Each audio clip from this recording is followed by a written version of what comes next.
Chapter 11. After the three bows, tears were swirling in Harold's eyes, but he didn't dare to do anything rash now. He knew that his grandma was very disappointed and agitated at him now, so no matter what, he shouldn't enrage her any further. Lady Wilson heaved a sigh of relief after seeing Harold bowing and admitting defeat. She didn't wish for his precious grandson to bow his head at Charlie the loser, but they had made a bet that involved her. She was a very devoted Buddhist. If Harold didn't keep his promise, she would certainly be so afraid of the retribution and karma to come at her that she would have trouble eating and sleeping. Thus, she looked at Harold and said flatly, "Harold, treat these three bows as a lesson for you. Next time, don't bet on something that you have no absolute certainty of. Even if you wish to make a bet, keep your family out of it." With a pouty face, Harold grumbled, "Okay, Grandma, I know better now. I'll never do it again." As he spoke, his eyes glared towards Charlie viciously, thinking, "You bastard. How dare you force me to kneel and bow before you? You made me lose face today. I swear I'll get right back at you sooner or later." Then, Lady Wilson stated, "It is a joyful day today, now that Claire has won the contract. Come on everyone, we must hurry and make our preparations now. We must take this opportunity to build a good partnership with Emgrand Group." Charlie reminded, "Grandma, since Claire has succeeded in striking the deal, don't you think you should announce the appointment of Claire as the director of the company as you've promised?" Lady Wilson arched her eyebrows, thoughts were running in her mind. She did say that whoever won the contract would be appointed as the company's director. However, Claire was not her favorite all this while. Her loser husband had always irritated her too, and some ideas were slowly brewing in her mind again. What if Claire got out of her control after she was appointed such a high position in the company? What would she do then? In that instant, she wanted to withdraw her promise. After all, she didn't swear on an oath when she made such a promise, so she wouldn't feel bad at all if she took it back. However, saying such a statement right after Claire struck the deal would be unwise, so she said, "Let's do this instead. Tomorrow night, I'll hold a banquet, inviting all the prominent and influential people in Orus Hill to the party. At the banquet, I'll officially announce our collaboration with Emgrand Group and the appointment of the new director." Charlie was relieved with satisfaction after Lady Wilson's statement. Claire also smiled, reassured. Finally, the position of the director was hers. She didn't have to be elbowed and isolated anymore, and her parents could finally stand upright and be proud. Lady Wilson turned to look at Claire and said, "Claire, I need you to do something for me." "Yes, Grandma, what is it?" "I want you to contact the chairman of Emgrand Group and invite him to attend tomorrow's banquet." After a pause, she continued with anticipation, "If he is able to attend our banquet, it will be an extravagant boost to our family. It will also push our name out to the public, making us more famous." Claire pondered for a while and said hesitantly, "But I only met Miss Young, the vice chairman, I didn't see the chairman himself. By the way, don't you think it's a little too deliberate to organize the banquet when we've just gotten the contract?" "So what? I want to tell the whole Orus Hill that we're now bound to Emgrand Group. We're going to be very successful and rich." Lady Wilson continued, "Even if their chairman doesn't want to come, you can invite Doris Young, it's the same. She is the second person in charge of Emgrand Group. She would also be an honorable guest to have at our banquet." She was already grinning in excitement when she thought of it. She felt her body pumping with hot blood when she imagined how those big cooperate and families who had discriminated against the Wilson family would have to humble themselves and serve under the Wilson family. The Wilson family would become more brilliant and lavish in her hands. Claire pondered for a moment before answering gingerly, "Okay, I understand, I'll try." "Don't try it, you must." Claire nodded reluctantly, then turned to Charlie and whispered, "What should I do? What if the chairman doesn't attend? What if Doris Young doesn't want to come too?" Charlie chuckled and said, "Just try and see. You have Miss Young's number, don't you? Maybe she'll agree as soon as you call her, who knows?" The purpose of the banquet was not only to demonstrate the strength of the Wilson family but also to announce Claire's promotion to the director. As her husband, it would be a joyful event to support his wife and to celebrate her promotion. At this time, Claire didn't know that her husband was the chairman of Emgrand Group. She fidgeted her fingers anxiously and sighed before saying, "He is the chairman of Emgrand. I heard that he is some young master from an extremely wealthy family in Eastcliff. This kind of person must be very busy with his daily business. How would he be able to spare the time to attend some whatnot banquet?"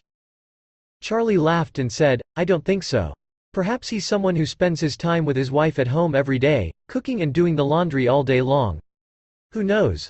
Claire rolled her eyes at him and teased, "Do you think everyone is like you?" Charlie nodded. "Yes, maybe the boss of Emgrand Group is just like me." Claire pursed her lips and snorted, "Cut it out. That's impossible." Chapter 12. Assuming that Charlie was simply joking, Claire didn't take it seriously. She walked aside and dialed Miss Young's number. Soon, the call was answered. Dora's sweet and pleasing voice resonated from the other end of the line. "Hello, Miss Wilson." "Hi, Miss Young. I have a favor to ask from you," Claire said timidly. "Okay, what is it?"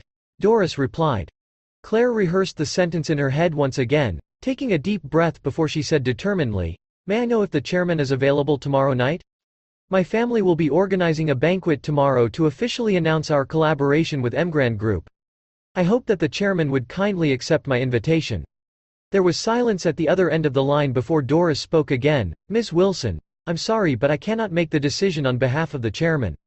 Or, perhaps I could ask him for you, would that be all right?"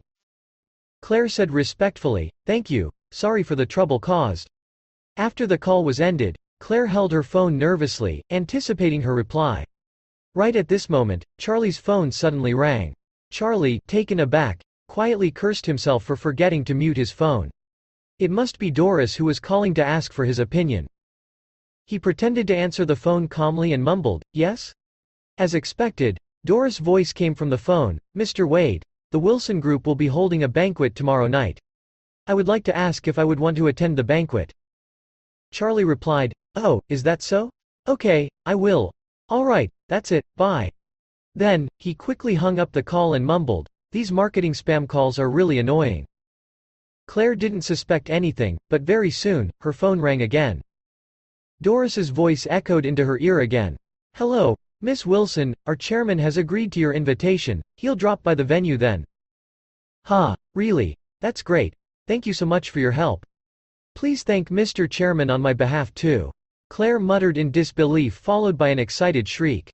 She didn't expect that the chairman would actually agree to come. She hurriedly turned to Lady Wilson and said delightedly, "Grandma.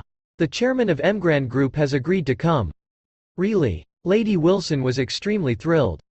She turned and ordered the family members on the floor immediately, "Quick, make the necessary preparations. Book the most luxurious hotel, order the best meals and drinks.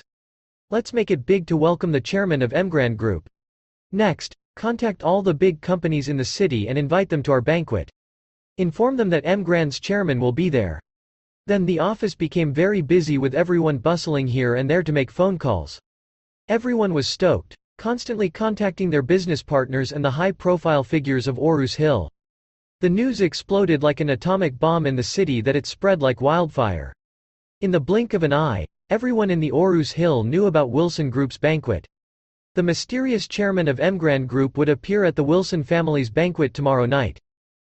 Lady Wilson responded to the countless inquiries over the phone with a wide smile on her face. She was over the moon right now, because she knew that after tomorrow's banquet, the Wilson family would surely become the most sought-after family in Orus Hill. She giggled earnestly and said, "Okay, that's it for today. Start preparing for tomorrow's banquet." Dismissed. After the meeting, Lady Wilson returned to her office. Harold looked around sheepishly and quickly followed her. "Grandma, do you really want to appoint Claire as the director?" Harold couldn't help but speak directly when there was no one around. Lady Wilson frowned and said in a cold voice, "I've promised Claire. Why can't I appoint her?" "Grandma, you can't make her the director." "Why? She has won such a lavish contract. Her contribution is significant and important and she deserves it. She was only able to win the Emgrand contract because Wendell of the Jones family helped her. I heard that Wendell had gone to her place yesterday and Emgrand Group signed a contract with us today. The coincidence is quite odd, don't you think? From what I see, she must have spent the night with Wendell Jones." Lady Wilson's face slowly turned into a shade of brewing rage. "Is that true?" Harold uttered firmly, "Of course it's true. Wendell did go to see Claire last night. You'll know if you look into it." He then continued, "Grandma, Claire is a married woman. If the skeleton in the closet is revealed, with people knowing this is how we had won the contract with Emgrand, what would they say about the Wilson family? What would they say about you?" Lady Wilson's frown wrinkles even deeper, buying Harold's lie. She knew about Wendell's feelings towards Claire.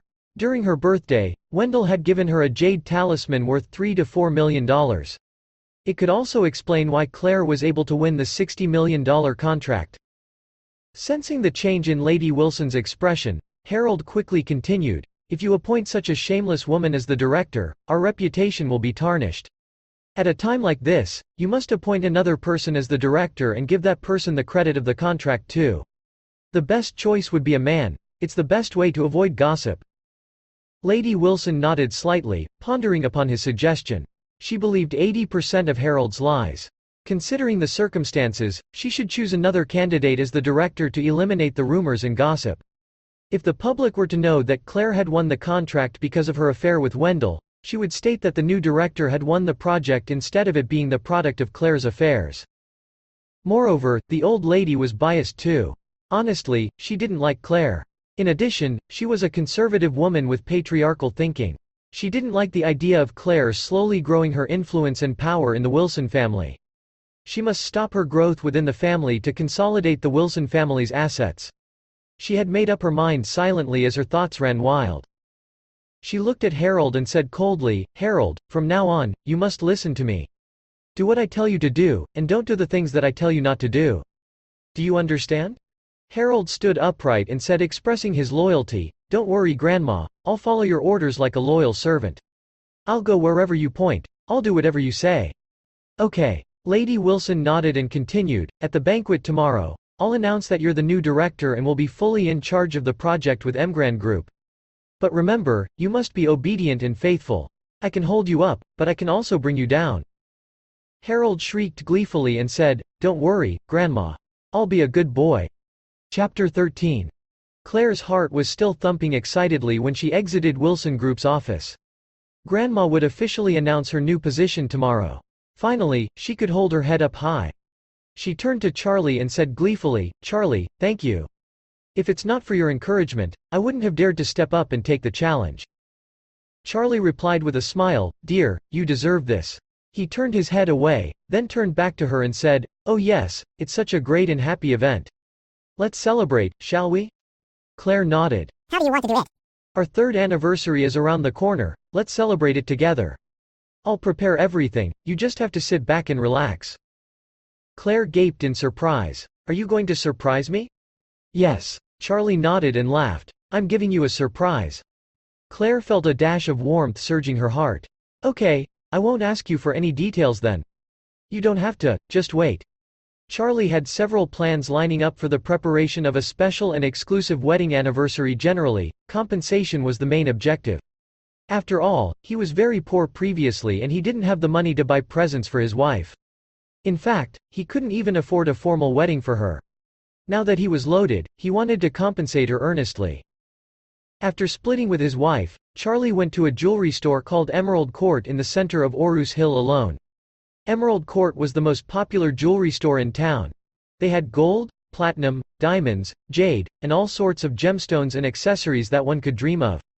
You name it, they've got it. Charlie wanted to buy a gift for his wife before heading to the best hotel in town to book a venue for their belated wedding. When he walked into the stores, the sales personnel didn't bother to entertain him when they saw him wearing 4-striped, aka counterfeit Adidas sneakers. Regardless, Charlie looked around by himself for a long while until he saw a jade necklace locked in the glass cabinet. The necklace was made of the most exclusive icy jadeite. It was very elegant and exquisite, a perfect match for Claire's aura. He peeked at the price tag. 13 million, which was a piece of cake for him. He ushered for one of the sales personnel and said, "Hi, please take this necklace out, I'd like to have a look." The person glanced at him indifferently and muttered, "I don't have the key, it's with our manager." Then, he spoke through the intercom and said, "Miss Wolf, there's a guy here who wants to see our most prized possession." Very soon, a very enchanting woman with a very thick makeup sprinted to the storefront enthusiastically. Her name was Jane Wolfe and she was the sales manager at the store. "Which prestigious guest wants to see our prized collection?" The personnel pointed to Charlie and said, "This man over here." "Huh?" Jane shifted her gaze at Charlie and expressed a disgusted look as if she had just eaten a fly. How could this deadbeat loser afford the most prized treasure of the shop? She turned to the male sales personnel and said, "Hey, Gil, you're kidding me, right?" "No, it's true, this gentleman wants to see the necklace." Jane chided rudely, "Are you telling me that this loser can afford the necklace? Are you blind? If you're blind, tell me so I can fire you right this instant and stop being annoyed." Jane thought that she could very accurately read people after years of working experience. She could see at a glance about what kind of person the buyer was and predict their purchasing power. So, from her observation, she could tell that Charlie was nothing but a poor loser. He couldn't even afford a $1,300 necklace, let alone the $13 million necklace. He was just a waste of her time. The male sales personnel kept quiet after the scolding, but Charlie frowned and asked her, "You opened the door to do business, right? I want to see the necklace, what's the problem?" Jane sneered in disdain. "Yes, we did open our door for business, but we don't do business with the mentally retarded. You can't afford it. Just get out of our store." The frown on Charlie's forehead grew deeper. "How do you know I can't afford it? Which pair of eyes did you use to judge me?" "Ha." Jane mocked contemptuously, "This jade necklace is worth tens of millions of dollars. Tell me, how are you going to pay for it? I know exactly what you want to do. You want me to take it out so you can snap a picture of it and post it on Instagram to show off, am I right?" Jane crossed her arms in front of her chest and stood with her head held high, looking snobbish and pompous. There were a few shoppers in the store. When they heard the price of the jade necklace, they gaped in awe and pointed at Charlie as they whispered, "That guy is so shameless. Why does he want to look at it when he can't afford it? You're right. Didn't he look into the mirror before he left his house? How can he deserve such a beautiful and precious gem with that low-quality outfit? Let me tell you, there are so many of them nowadays." Charlie looked askance at Jane, who looked back at him with the scornful smile on her face. He decided to teach the ignorant bitch a lesson. He retrieved his phone and dialed Steven's number. "I want you to prepare $13 million in cash and come to Emerald Court in 10 minutes. "Okay, young master, right on it." The corner of Jane's lips twitched as she teased, "Wow, you're so indulgent in your acting, I'm impressed. $13 million in cash? Haha, don't make me laugh. I haven't seen so much cash in my life. I do hope you'd let me open my eyes today. Don't you know that you'd need to make a prior appointment with the bank for any cash withdrawals above $1 million? Ha, you're so funny." Charlie nodded inexpressively and said, "Since you haven't seen it before, you'll see it soon." The shrill voices started to resonate across the store. "It's okay to be poor, just don't be so puffed up. Haha, this guy looks nothing like a rich guy at all. 13 million? I'll call him dad if he can get $13,000. Well, I'm curious to see what 13 million in cash looks like." Listening to the crowd who was taking her side, Jane smiled satisfyingly. She couldn't wait to see how this poor loser would react when the cash wasn't here. A few minutes later, several Rolls Royce suddenly parked in front of Emerald Court's entrance. Immediately after that, 8 bodyguards in black suits came down from the 2 cars at the front. They were carrying a black leather suitcase, their muscles twitching, their expression solemn, a cold and murderous aura radiating from their body. It felt as if the temperature had suddenly dropped below zero. Everyone in Emerald Court was stunned in extreme shock upon the scene. Who was this guy? What's with the charismatic appearance? Chapter 14.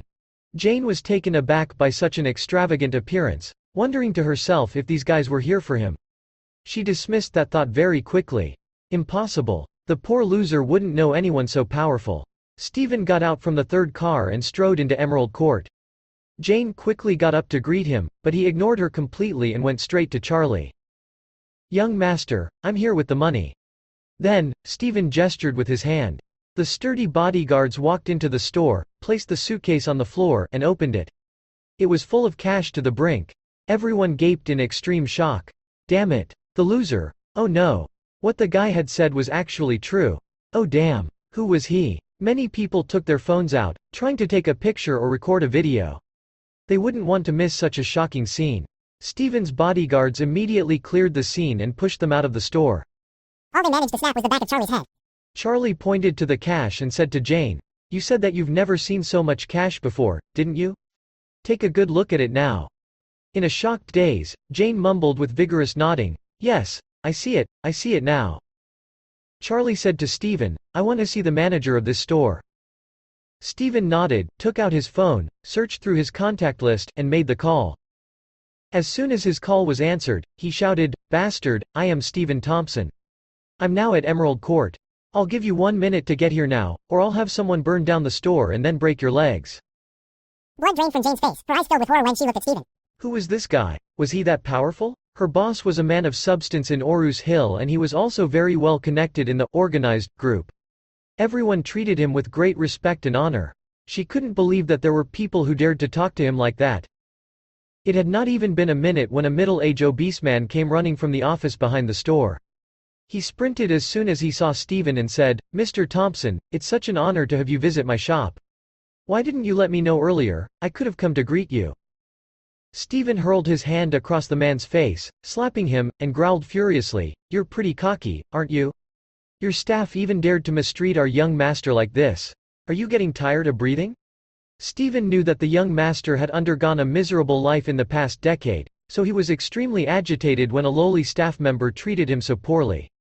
The chubby man was a little aggrieved when he was slapped hard on his face, but when he heard Stephen's remark, he recoiled in shock. Stephen Thompson's young master? Oh goodness, if Stephen's existence was already like a dragon in the mortal world, his young master would be the god from the sky then. His body trembled in fear. He turned his head to look at Charlie, who stood next to Stephen. The young lad looked like an ordinary being, but he was Stephen Thompson's young master. The chubby man crawled to his knees and said, Young master, I'm really sorry, please accept my apology." He then turned his furious gaze at his staff and shouted, "Which ignorant bastard offended the young master? Show yourself." All the sales personnel shifted their glances at Jane instantly. Jane wanted to retreat, but the chubby man jumped at her, grabbed her collar, and slapped her face while cursing, "You ignorant bitch! How dare you offend our young master? You're blind and stupid." Jane crouched on the floor after the slap and wailed, "Boss, I'm sorry. Yes, I'm blind and stupid, please forgive me, please." "Forgive you?" The chubby man grabbed her hair, pulled her face up, and punched her in the face with his giant fist. With one punch after another, blood started oozing from her face. "Damn it, you bitch! You want to drag me to hell, don't you? Before you kill me, I'll kill you first." Several teeth were knocked out of Jane's mouth, the nose bridge that she had spent a fortune on plastic surgery for was broken, and her face was literally covered in blood. She struggled and managed to break free from the chubby man. She crawled towards Charlie, grabbed his leg, and cried, "Young master, I'm so sorry. I won't do it again. I won't judge people as I had done ever again. Please forgive me." Charlie glared at her coldly and uttered, "Serves you right." The chubby man gaped in shock when he saw her grabbing Charlie's leg. He quickly ran over and stomped on her head, and shouted, "How dare you touch the young master's leg? I'll kill you." With the stomp, Jane fainted and became unconscious. The man called for the guards at the door, "Throw this bitch into the garbage dump in the back alley." "Okay, boss." The guards immediately picked the bloody Jane up and took her out of the store. Charlie looked blankly at the chubby man and said, "My wife likes this jade necklace. Wrap it up." The chubby man nodded vigorously and said, "Okay, I'll do it right away." Charlie retrieved the black card and said, "Swipe this card." Then, he turned to Stephen and said, "You can take back the cash now." The chubby man quickly interjected, "Young master, since you like the jade necklace, just take it, it's on the house." Charlie muttered, "I don't need you to give it to me for free." The chubby man said timidly, "Young master, please accept it as a token of gratitude from me." Stephen told Charlie, "Sir, since he wants to repent for his mistake with the gift, please accept it. Otherwise, I don't think he'll be able to sleep tonight." After hesitating for a moment, Charlie nodded gently. "Okay, thank you for the generous gift." The chubby man heaved a sigh of relief when Charlie accepted the necklace. If he didn't, he was genuinely afraid that Stephen would not let him off the hook. With his influence and ability, making him disappear off the grid was as easy as flicking his fingers. Then, Stephen asked, "Sir, do you need a lift?" "No thanks." Charlie shook his hand and said, "Where is your back door? I'll go by myself." The onlookers felt as if they had entered a whole new world. Several Rolls-Royce came to deliver $13 million in cash just to buy a piece of jade. It turned out that the owner of the Emerald Court gave it to him for free. Who was the man who looked rather unremarkable and ordinary? What was his background? Many people posted the video of the incident on the internet and it quickly became the hottest topic. The people labeled the mysterious man as the ultra-rich man, willful boss, mysterious elite, and so on. There was even an activity called, Search for the Mysterious Rich Man, that a lot of people were actively participating in. Fortunately, when these people were shooting the video, they were pushed out of the store by the bodyguards, so Charlie's image in their videos was very vague and blurry and it couldn't be used as a reference for the manhunt. Chapter 15. Charlie didn't return home right away after leaving Emerald Court. He wanted to give his wife a full package of surprise during their wedding anniversary celebration. The surprise was not limited to the precious jade necklace. He wanted to make up for his wife a romantic wedding. As he recalled the earlier days, Charlie and Claire rushed to register their marriage under the request of Lord Wilson, Claire's grandfather, and they didn't manage to hold a wedding. Lord Wilson had intended to select a date for a lavish wedding, but not long after they got married, he was seriously ill and was admitted to the hospital. Hence, the wedding had to be delayed. Later, Lord Wilson passed away. Charlie was totally ignored by the Wilson family, so the wedding plan was flushed down the drain. However, it was different now. He was rich, so he could and must give his wife a wedding. The first venue that popped right up his head when he thought of the wedding was Shangri-La's Sky Garden. Shangri-La Hotel was the best hotel in Orus Hill at present. The hotel covered a large area with extravagant and luxurious decoration and had an upscale shopping mall located within. The Sky Garden was located on the highest level inside the mall. Its name came from its unique design. The exterior was constructed with crystal glass paired with fragrant flowers airlifted from abroad. It looks like a grand garden suspended in the sky. It was also the grandest and most luxurious banquet hall Orus Hill could offer. It would cost at least several $1,000,000 to hold a wedding here. Since Charlie was rich now, several $1,000,000 were just a piece of cake for him. The most important thing was that he could make his wife happy. Hence, there he was, standing at the entrance of the Shangri-La Hotel, intending to reserve the Sky Garden on his wedding anniversary. However, Charlie wasn't aware that the hotel was an exclusive members-only hotel. One had to be a member to dine, stay, or hold an event here. Besides, there were different membership levels with different privilege service packages. Normal members could only dine in the lobby area and stay in standard rooms. Silver members could dine in private rooms and stay in luxury rooms. Gold members could dine in the deluxe dining room and stay in deluxe suites. Platinum members could dine in the Sky Garden and stay in the executive suites. The highest members of them all were the Diamond members. Only Diamond members were eligible to stay in the presidential suite, and only Diamond members could reserve the entire Sky Garden for events. Moreover, one could not simply apply to be a Gold member and above. It was by invitation only, and its members were only given to those with significant social status. Before Charlie could enter the hotel, he was blocked by several men in black. "Excuse me, sir, please show us your membership card." The outfit Charlie was wearing today was rather mediocre and cheap. They were a stark contrast to the other guests who dressed to the nines. Charlie quickly said, "Hi, I would like to speak to your hotel manager regarding the booking of a venue." The man said flatly, "I'm sorry, you can't enter without a membership card." "Can I apply for the membership now?" The man shook his head and said, "I'm sorry, but you need to have a referral to apply for the membership." Charlie frowned in agitation. Why was the Shangri-La so troublesome? In the middle of this confusion, he suddenly remembered that when Lord Wilson enrolled him into the Orus University and he was in his senior year with his wife, they had a coursemate named Sabrina Lee who worked here. Hence, he hurriedly took out his phone and called Sabrina.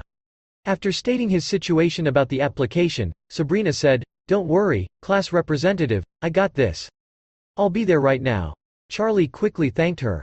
It seemed that although they had only been coursemates for a year, the friendship was still sustained to a certain level. He would definitely return the favor to her in the future. A few minutes later, a woman's high-pitched voice suddenly echoed across the hotel entrance. "Hey, class representative." Charlie looked up and saw a woman in an office lady outfit with heavy and whimsical makeup coming from inside the hotel. Was that Sabrina? She had transformed so much that he barely recognized her. As the voluptuous lady approached them, the two guards in black hurriedly bowed and greeted respectfully, "Miss Lee." Charlie gaped in surprise. "Wow, Sabrina, it's been a while since we last saw each other and you're now a manager in Shangri-La. It's so amazing." Sabrina replied with a smile, "Class representative, you're too polite. Actually, I'm just a small-time leader of the HR department. It can only be regarded as low to middle managerial level in Shangri-La." Charlie complimented earnestly, "It's still very impressive. I heard that the requirements for the management in Shangri-La are very high. You're awesome." Sabrina laughed gleefully. She then turned to the guards next to her and said coldly, "Was it you who blocked my college class representative at the entrance, not letting him in?" The guards exchanged nervous glances. One of them quickly said, "I'm sorry, Miss Lee, I didn't know that he was your college mate. Besides, he doesn't have a membership card, we're just following the hotel's protocol." Sabrina snorted, "The protocol is fixed, but people are not. Do you not understand this?" Charlie thought that Sabrina would punish them for the matter, so he hurriedly uttered, "Sabrina, don't blame them, they're just doing their job." Sabrina shifted her gaze at Charlie. Suddenly she laughed out loud, and at the same time, her expression changed and she started teasing, "My dear class representative, you really think you're somebody, don't you? Did you really think that I'll punish my subordinates simply because of you?" Charlie frowned in dismay. "What do you mean by that?" "What do I mean?" Sabrina said with a disdainful grin, "Am I not obvious enough? Do you really think that a miserable loser like you can enter Shangri-La? Let me tell you something, don't even dream about it." Charlie clenched his fists and asked, "What the hell do you mean?" "I'm teasing you." Sabrina grinned like a Cheshire cat and said, "I despised you while we were in college. How could a loser who knew nothing but study and couldn't even afford a meat dish at the cafeteria be a class representative? Who were you to comment on my studies and results? Yuck. Didn't you look at yourself in the mirror?" With a cold expression, Charlie said, "Sabrina Lee, I don't think I've ever offended you or provoked you, but why do you keep ridiculing me?" Chapter 16. Sabrina crossed her arms in front of her chest and said in a pompous tone, "Yeah, I despise you, so what? Can't you bear some criticism now, you loser? Everyone in college knows that you married Claire and became their live-in son-in-law after graduation. A miserable loser who couldn't even afford a decent meal in college and a toy boy after graduation. How dare you come looking for my help being such a big loser as you are? Who do you think you are?" A rage of fury was slowly burning inside Charlie. One would not attack unless attacked first. Sabrina was going too far this time. Right at this moment, he received a text message from Stephen.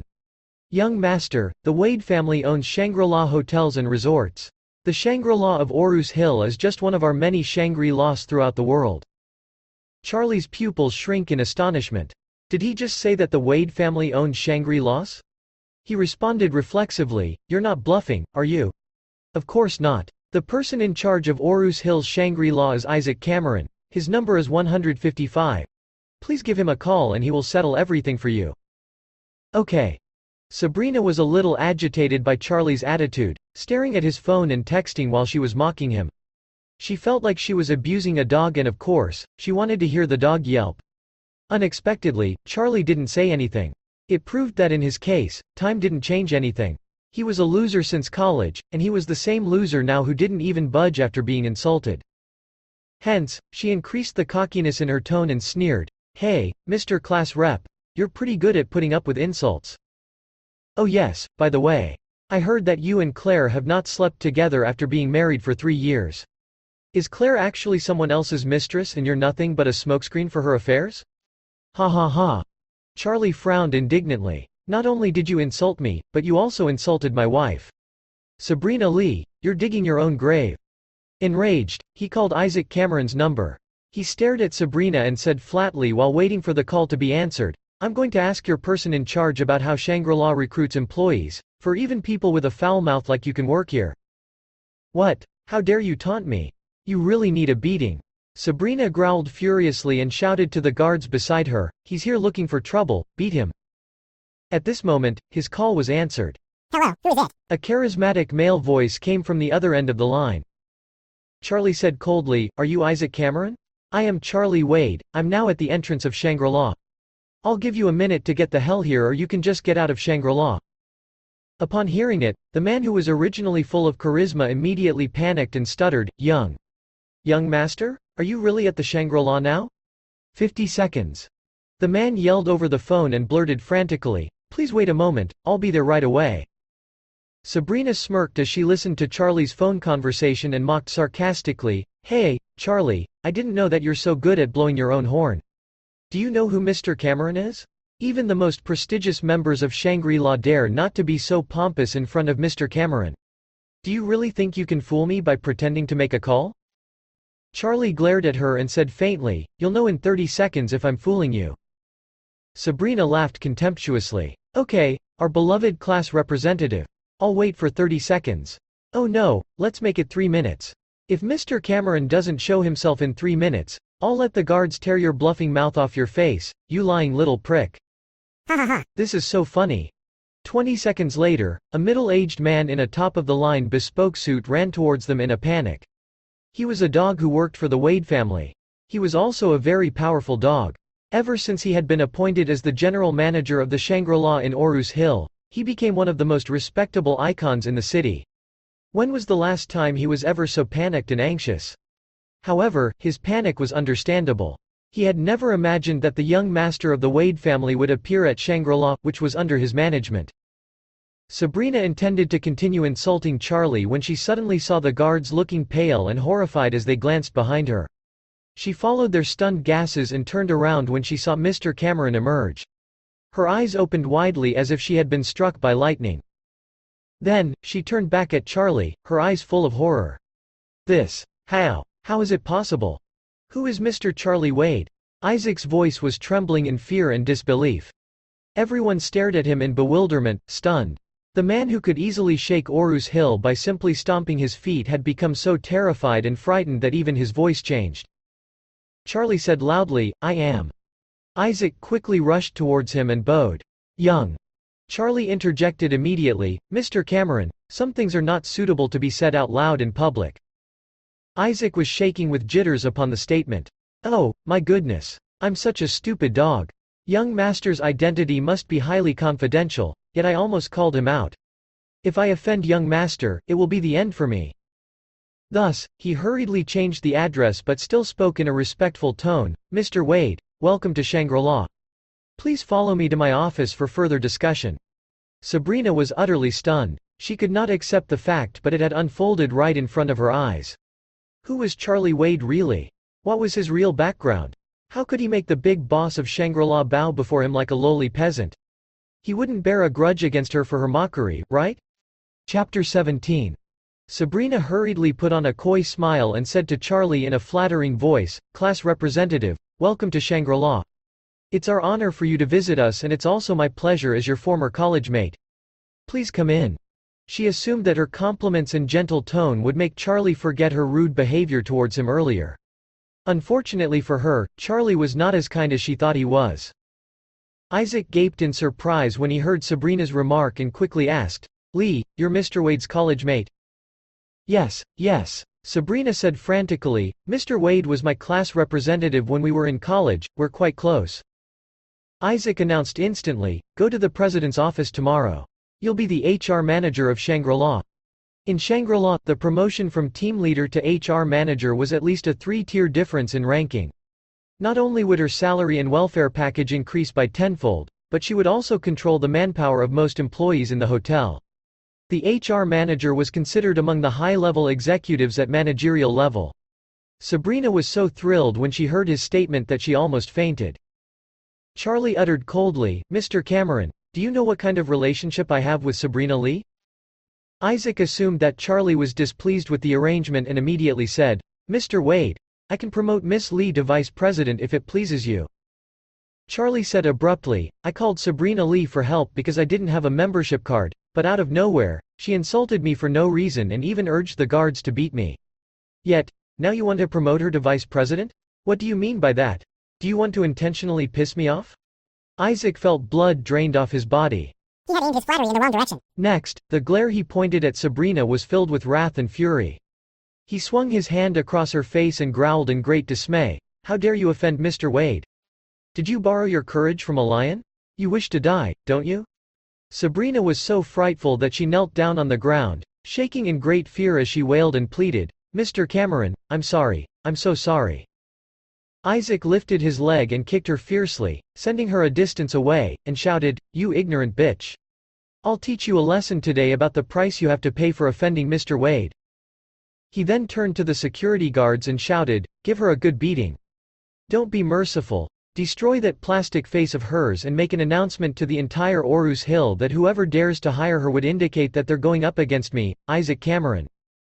Sabrina was extremely scared. She pleaded hastily, "Mr. Cameron, I'm sorry, please forgive me." Isaac's face blushed in a hot red shade as he shouted, "Now you know that you're sorry, huh? What drains your brain earlier? How dare you provoke Mr. Wade? If it's not because of him, I'd kill you right now. Tears drenched Sabrina's face. Kneeling on the ground, she crawled in front of Charlie and bowed vigorously. Mr. Wade, I'm sorry. I'm so sorry. I beg you, please, for the sake of our friendship. Charlie glanced at her coldly and said, Sabrina Lee, we're friends. But why did you insult me and my wife just now? Class representative, I was out of my mind just now. It's all because of my filthy mouth, please forgive me. I wouldn't attack unless I'm attacked first. Since you've attacked me, I'll never spare you. You left me no choice. Charlie then snorted in dismay. Take a dose of your own medicine, you ignorant woman. Isaac growled, bitch. Don't you dare pester Mr. Wade again, I'll tear your mouth off your plastic face. Sabrina didn't dare to speak another word. She knelt on the floor and wept bitterly.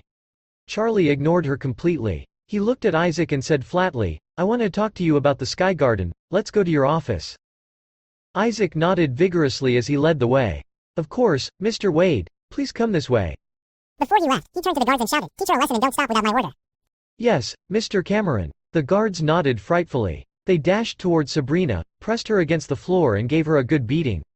Behind Charlie, Sabrina was wailing and screaming continuously, but he couldn't care less. Isaac escorted him into Shangri-La. Once they were at Isaac's office, Charlie cut to the chase and uttered, my wife and I will celebrate our wedding anniversary in a few days' time. I want to book the whole Sky Garden. May I?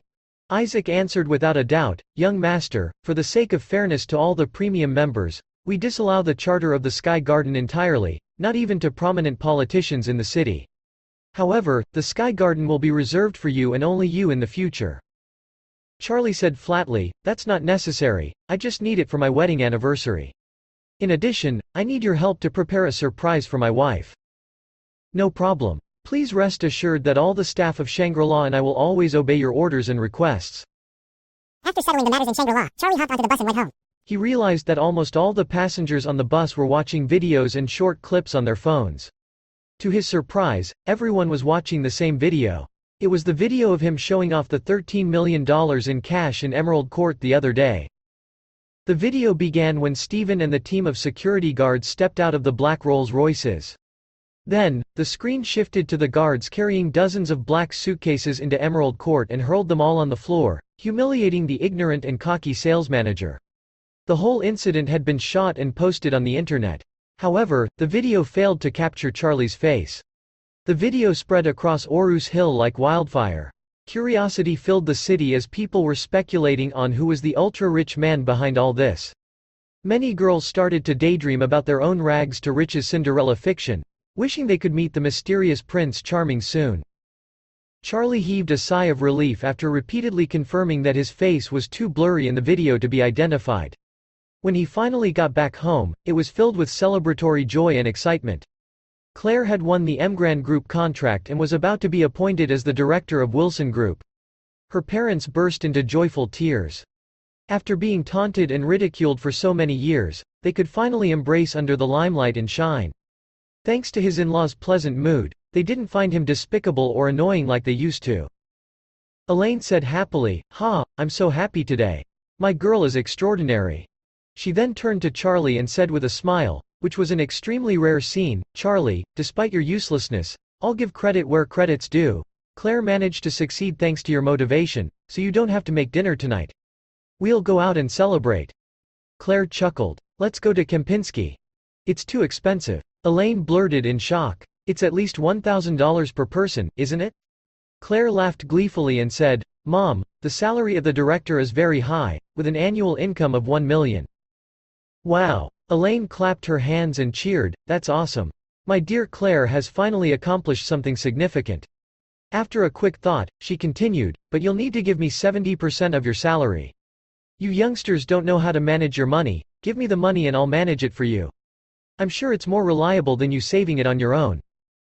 Claire nodded. Okay, Mom, I promise to give it to you every month, but we'll have to set some ground rules here.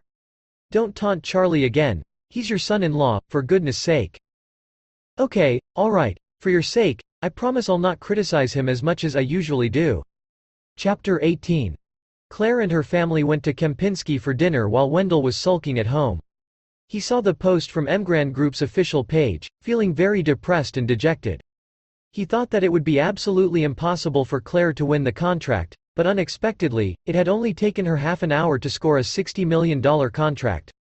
Recalling his harsh and scornful remarks at her place yesterday, he was extremely embarrassed as the remarks came back as a slap in his face. Right at this moment, Harold called to whine about his situation. He said as soon as the call was answered, "Hey, Wendell, what the hell? I created opportunities for you to pursue my cousin, but you turned your back on me and helped her to win the Emgrand contract. How could you do this to me?" Wendell shook his head in disdain. "What the heck? I didn't do anything." Harold asked again, "Wendell, be honest with me. Did you sleep with my cousin?" At the same time, Wendell was too embarrassed to deny the fact that he had nothing to do with all this. It would mean that he was admitting his incompetence, wouldn't it? Hence, he mumbled sheepishly, "Yeah, Harold, I'm sorry, I'll make it up to you whenever I have a chance." "I knew it." Harold sighed, and then hurriedly asked, "Wendell, my cousin was a virgin, wasn't she? I don't think she's ever slept with that loser. You struck the jackpot, you lucky dog." Wendell gasped in astonishment followed by excitement. All right, Claire Wilson was still a virgin. Then, he might as well tell everyone that he had done the deed with Claire. In this way, he could estrange her relationship with her husband too. As the cunning thoughts lingered in his mind, he giggled coyly and said to Harold, "Yes, your cousin was a virgin. She was so tight and cute I couldn't help it. Ha ha ha." Harold's bitter voice resonated, "If so, please don't forget about me whenever you have any benefits in hand, okay buddy?" "Don't worry," Wendell exclaimed casually. As soon as he ended Harold's call, his father called him suddenly. His father's anxious voice entered his ear. "Wendell, we have a problem. The Emgrand Group has cancelled all their projects with us. Did you offend anyone recently?" Wendell fell into dead silence upon hearing this. Was it true? Didn't it mean that his family would suffer a great loss? He blurted hastily, "Dad, what's going on?" "No, I didn't offend anyone. Did you?" His father sounded disbelief and bewildered. "Neither have I. I've been in the office these days so I didn't meet many people, let alone offend someone." "Hey, Dad, is it possible that Emgrand's new chairman is doing a major reshuffle after taking over the company?" "Yes, you're right," Mr. Jones exclaimed, suddenly coming to his senses. "I haven't had a chance to visit the new chairman since his appointment. I've spoken to Doris Young several times, but she said that their chairman doesn't take any visitors." "Then what should we do?" Mr. Jones fell into silence as he pondered the situation and then said, "Oh, yes. The Wilson family's banquet tomorrow night. They said that they've invited the chairman. Let's find a chance to meet him." "All right." Wendell agreed right away. "Let's go together tomorrow." The next day, the entire Wilson family was over the moon and extremely delighted. It was the most important moment in the family. Overnight, the news about the Wilson family winning the contract with Emgrand Group and the invitation of the chairman to the banquet had spread throughout Orus Hill. For this banquet, Charlie found his most expensive suit to wear and went to the hotel where the banquet was held. Charlie got out of the car after arriving at the hotel's entrance when a Porsche stopped abruptly in front of him. Then, Wendell Jones, who donned a meticulously expensive suit and slick hairstyle, came out of the car. A waiter marched forward and greeted him diligently. Wendell saw Charlie too, apparently. There was a trace of disdain in his eyes as he scanned him and said with a sly smile, "Where did you find this counterfeit suit? You look like a dog trying to play dress-up." Charlie said flatly, "What does it have to do with you?" Wendell twitched his lips, a dash of mockery painted his face. "You have nothing to do with me, but your wife is a whole new different story." Charlie frowned slightly and asked, "What story?" The bystanders couldn't help but stop as the remarks echoed within their earshot. Starting last night, there was a rumor circulating among society. Rumors had it that Claire succeeded in winning the contract because of her intimate relationship with Wendell. Otherwise, how else could they explain the collaboration with Emgrand Group based on her and Wilson Group's competency? From the current looks of it, it sounded quite legit and reasonable.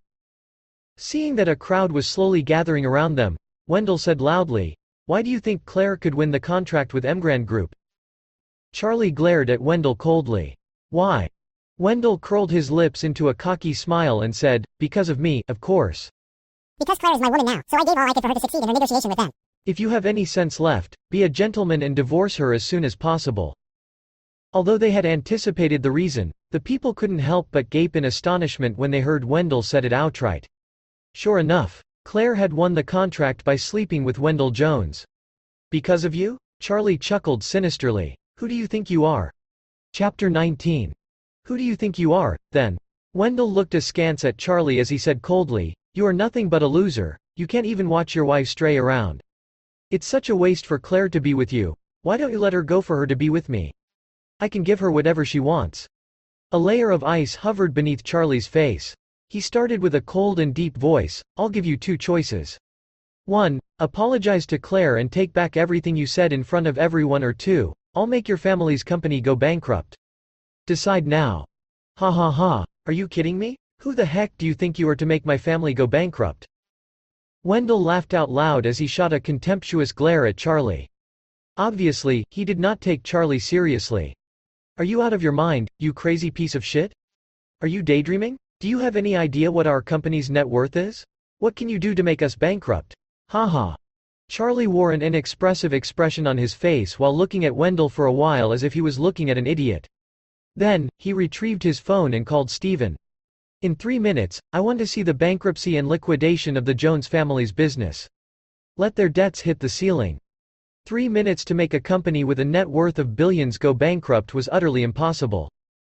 Wendell glared back at Charlie in great dismay and said, damn, you are so full of lies. Do you really think you are the ultra-rich man on the internet?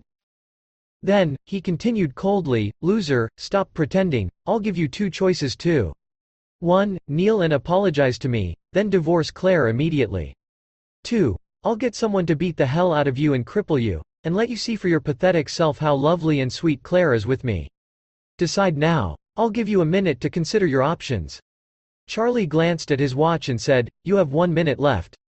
Are you sure you don't want to save your company even a little? Fuck off. You have 30 seconds to decide. If you don't get on your knees right now, I'll make you regret it forever. Wendell threatened. 20 seconds. 10 seconds. 5 seconds. Time's up. Don't blame me for being cold-blooded, you asked for it. Wendell shook his collar and gestured at the bodyguards around him, he was ready to give the loser a good beating. Right at this moment his phone suddenly rang. Wendell was caught by surprise. He looked at his phone and saw that it was his father, so he quickly answered it. Dad, I'm at the hotel now, where are you? On the phone, Wendell's father snarled indignantly, damn it. What the hell did you do this time? Who did you offend? Now all shareholders are selling our shares like hotcakes, our share price has fallen by more than 80%. Then, his growling pursued, the banks suddenly came to our door to demand debt repayment. All partners have suddenly suspended their projects with us and halted the settlement. Our capital chain is broken. We're left with declaring bankruptcy and liquidation. Blood drained from Wendell's face as he listened to the loud growl coming from the other end of the line. Cold sweat trickled down his forehead. We're screwed. Completely screwed. Wendell opened his mouth, wanting to ask something when he heard through the phone a sound of a siren followed by the sound of breaking the door, and the police officers asking his father to come to the station for an investigation. Suddenly, his legs went jelly and knelt in front of Charlie. His phone fell to the floor and shattered. The night breeze was blowing lightly, his body and heart were cold as ice. Seeing such a scene, the bodyguards exchanged cautious glances and dared not to step forward. Trembling in fear, Wendell asked Charlie in a dispirited voice, who the hell are you, really? You did this, didn't you? The onlookers were equally surprised. After taking a call, Wendell Jones suddenly knelt in front of the Wilson family's son-in-law. What was going on? Charlie looked down at him, then, he bent slightly and whispered, I gave you a chance to choose your option, but you didn't choose wisely. I'm sorry, I'm terribly sorry. Please, please forgive me, please spare me. There's nothing between Claire and me, I never touched her. The contract with Emgrand Group, it wasn't me who helped her. Everything I said was just lies. I made them up. Please, please, I beg you. Please spare me and my family. Wendell knocked his head on the floor and apologized profusely. Never did he expect that a lowly son-in-law of the Wilson family could have so much power and influence in his hands.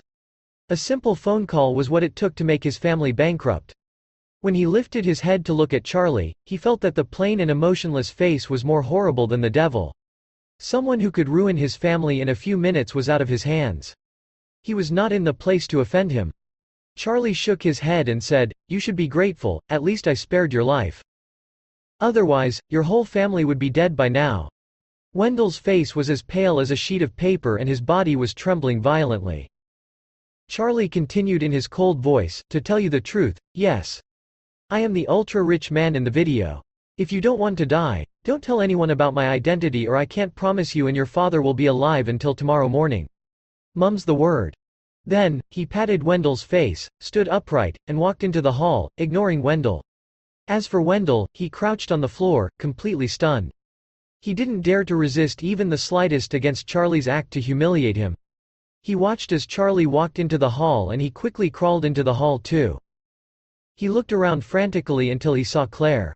Then, he rushed towards her, knelt at her feet, and wailed, "Claire, I'm sorry. I shouldn't have spread such ridiculous rumors about you. I have nothing to do with Emgrand Group's project. Please, please spare me." Claire was taken aback by his abrupt reaction that she quickly dodged backward and stumbled into a warm embrace. Claire looked back and saw that the person who was embracing her was Charlie. Charlie saw her as soon as he came in. She was dressed to the nines and shone like a bright star in the crowd. She was so alluring and mesmerizingly beautiful. Seeing Wendell rushing towards Claire, he quickly hugged her in his arms to prevent her from falling and glared at Wendell in disdain. Wendell hurriedly crawled away, fearing that he might enrage Charlie again. Claire frowned in confusion. "What's wrong with him?" Charlie whispered while holding her, "There must be something wrong with his senses, just ignore him." Although they were a couple, they did not have any intimate contact before. Claire blushed until her ears were red as she felt Charlie's warmth circling her. Awkwardly, she wiggled her way out of Charlie's embrace and said, Mr. Wade from Emgrand Group should be here already, I'll go have a look." Chapter 20. When Wendell fled the scene, Harold was walking into the hall along with his sister, Wendy, and her fiancé, Gerald. Walking next to Gerald was a young man in a smart suit. There was a slight facial resemblance between the two of them. When Harold met Wendell head-on, he hurriedly approached him and said, "Hey, Wendell. When I came in just now, I heard that something happened to your family. Is it true?" Wendell shoved him away hastily, mumbling, "I'm done, it's over, I'm done." Harold asked with concern, "Mr. Jones, what's wrong?" Wendell shook his head in panic, not daring to say anything. Right now, he had no doubt that if he said something he shouldn't, he would be a corpse lying somewhere tomorrow. Thus, he pushed Harold's hands away and ran out of the hall like his life depended on it. Harold looked the way he ran and sighed. "I bet it's really the end for the Jones family. Damn, isn't it all a little too fast? They were still fine yesterday but they've gone bankrupt today." Then, when Harold saw Charlie and Claire, a wicked thought appeared in his mind. He went towards Claire and ushered her with him. "Claire, let me introduce you to our distinguished guests tonight. This gentleman over here is Gerald's cousin, Kevin, the eldest son of the White family." "Kevin, this is my cousin, Claire," Harold said to Kevin with a coy smile. Ever since Kevin walked into the hall, he had been locking his gaze at Claire at all times. Upon Harold's introduction, he quickly extended his hand and said, "Claire, hi. I've heard all about the gorgeous beauty of the Wilson family, your reputation precedes you." There was a trace of annoyance in Charlie's eyes. This was the unfortunate perks of having a beautiful wife. Suitors would come in all directions like flies and he couldn't stop chasing them away. Thus, he stepped forward, shook hands with Kevin, and said coldly, "Hi, I'm Claire's husband." "You?" Kevin eyed Charlie from head to toe, disdain oozing from his expression. He retracted his hand and said flatly, "I didn't know Claire was married. Such a waste for a beauty like her marrying someone like you." Wendy hurriedly said, "Kevin, the loser is our family's live-in son-in-law. He does not have a job nor any skills." Then, she winked at Kevin and continued, "After Gerald and I get married, we will be one big family then. Let's get together more often." Of course, Kevin knew what she meant instantly. She was encouraging him to pursue Claire. He smiled and said, "Miss Claire is so beautiful and elegant, I'm certainly willing to get together more often." At this moment, Charlie saw his in-laws, Elaine and Jacob, walking towards them. Elaine hastily said when she came over, "Claire, have you heard? The Jones family has gone bankrupt." "Huh?" Claire gaped in extreme shock. "When did it happen?" "Just now." Elaine continued with a sigh, "I thought that when you divorced Charlie, you can be with Wendell. From the looks of it, the plan is going out of the window." Charlie felt agitated inside. Was his mother-in-law a fool? Didn't she know that her current son-in-law was the real catch? Kevin quickly marched forward and introduced himself to Elaine. "Hi, you must be Claire's mother? I'm Gerald's cousin, Kevin. You're so beautiful, it's no wonder your daughter is as pretty and captivating as you are." Upon hearing that Kevin was Gerald's cousin, she made a quick mental calculation: eldest son of the White family, wealthy Prince Charming. She blinked in excitement and said happily, "Yes, yes, I'm Claire's mother." "Are you Claire's friend?" Kevin nodded with a smile. "Yes, we are, but we've just met today." Joy and thrill were written all over Elaine's face.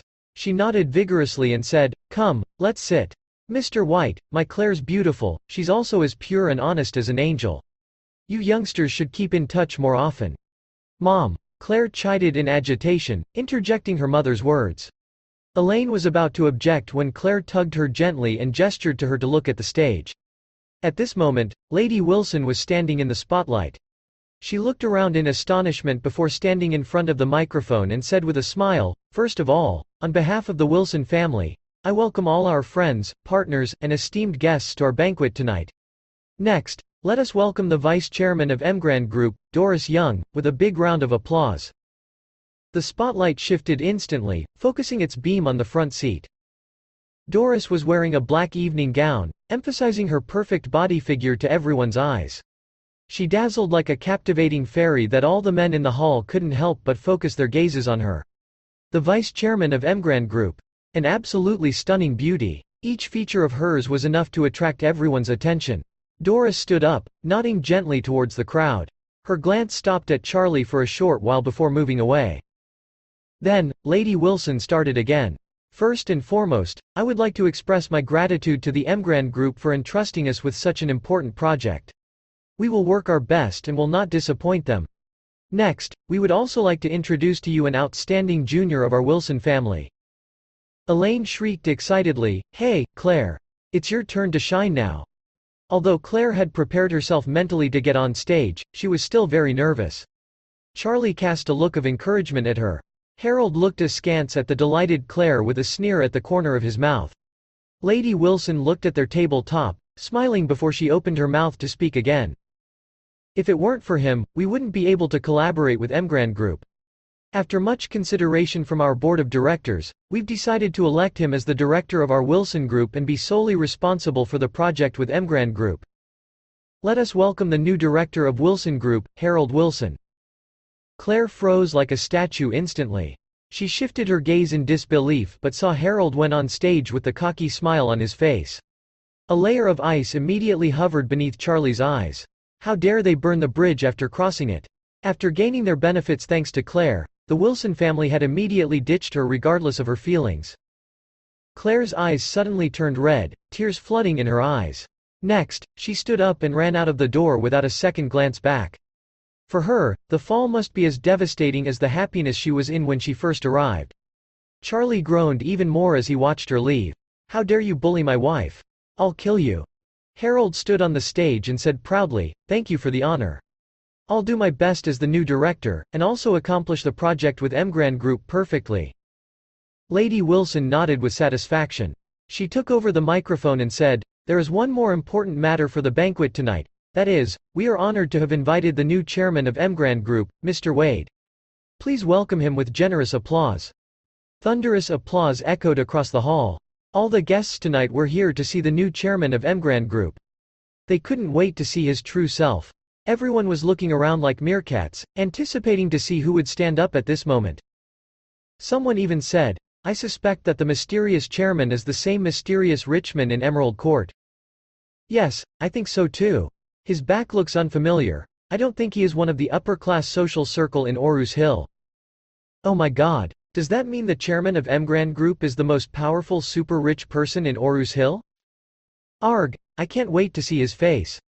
Under the thunderous applause and the eager attention of the people, Charlie, with a cold face, slowly stood up.